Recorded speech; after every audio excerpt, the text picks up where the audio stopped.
that looks incredible. So yeah. There's also this other thing, isn't it, where they do like preserved planting? Yes. Is that what you do? Or? Yeah, we can do that too. Yeah, absolutely. And that is basically real plants. It's real plants. So that is real. Yeah. So that's cool. Yeah. But it's just not living, so you can't nurture it. That's right. So it doesn't need as much maintenance, which is why it's a great thing. And it doesn't trigger our nurtury bit.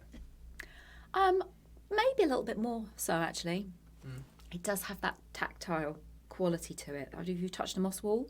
Yeah. Yeah. I mean, you shouldn't really touch moss walls because obviously... They smell weird, don't they? They do at first. How do you get rid of that? That dissipates after a while. What's a while? I would say, rule of thumb, I would say about a month. And I know this because we have one in the office. And when we first got it, there was that moss smell. And it's a natural item. It smells mouldy, though. But do you think it has to me, it's reminiscent of fish tanks. Like that, you know, like... But you probably like the smell. It's not. Your perfume is It's a bit aquatic, isn't it? It's a bit aquatic, you know, like have aquatics in some perfumes, don't you? Like that's probably actually true. Yeah, but it does go, like, you know, really literally within a month. Yeah, okay. I was no longer noticing that, and we've got a big moss wall in our office. Yeah. Interesting, because I always was like the moss. I was like, it's so weird. Like, it smells weird, and it's also like the stuff you kind of try and spray off your driveway. Oh, I love it. I love it. On the driveway? Well, I'm a bit of a non-weeder. I kind of let my garden do its own thing a little bit. Oh wow. Okay. Yeah. Okay. Fair enough. Yeah. I'm the opposite. Yeah. I am like the weed serial Well, that's why killer. you're in design, and I'm in planting. Yeah, but it's cool. I love finding someone that likes weeds. It's brilliant. I You do. can come around any time, of course. I actually take pictures of them when I go out for walks, as Weeds. well. Weeds like poppies and things growing naturally. I find things in the wild growing, and I take photos of them. Sweet. Yeah. Most people have pictures of like cats of Instagram. You've got like poppies and bluebells. I have. Literally, yeah. You'd start a like plants of Instagram. Yeah. I have to say I'm a bit of a Facebook person, which is really like, that's showing my age, right? You did actually, yeah. Yeah. Okay.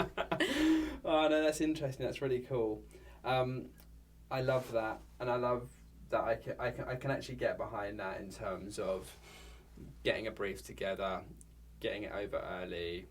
I guess it's the client that's got to be almost brought in and brief the interior designers, and then the interior designers sort of almost get a biophilic consultant to help them realise that vision. Absolutely. I think on big projects it's really important. There's a lot of moving parts. There's a lot of things that could potentially go wrong if you don't, or what you really want to do is you want to make things go right. Right? You want there to be a really good experience, a really good client engagement experience and end user experience. And you want to make sure that you iron out anything that could go wrong in terms of maintenance, in terms of lighting, and installation as well. You know, if you've got a big project, and some of the projects that we're working on, we're talking about 1,000 plants, 4 or 5 levels of a building. And so you've got different installations happening at different times.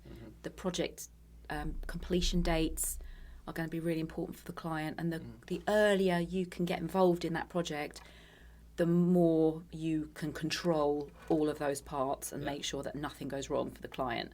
And in terms of client experience as well, I think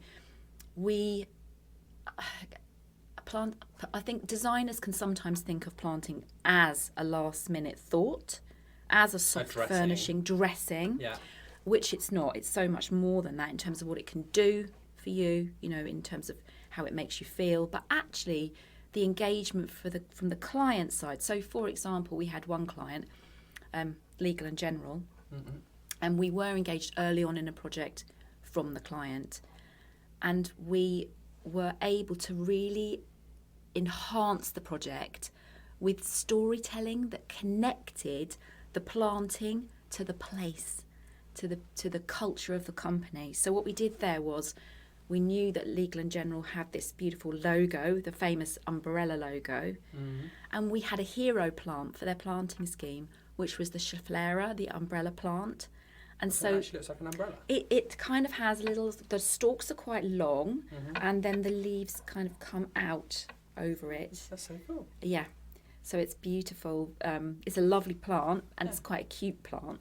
But we had that as the hero plant for them. We were able to really bring the planting scheme to life, and also when they were, excuse the pun.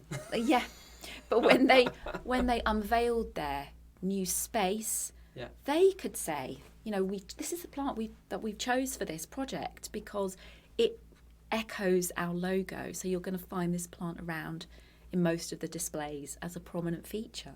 Yeah. That's really nice.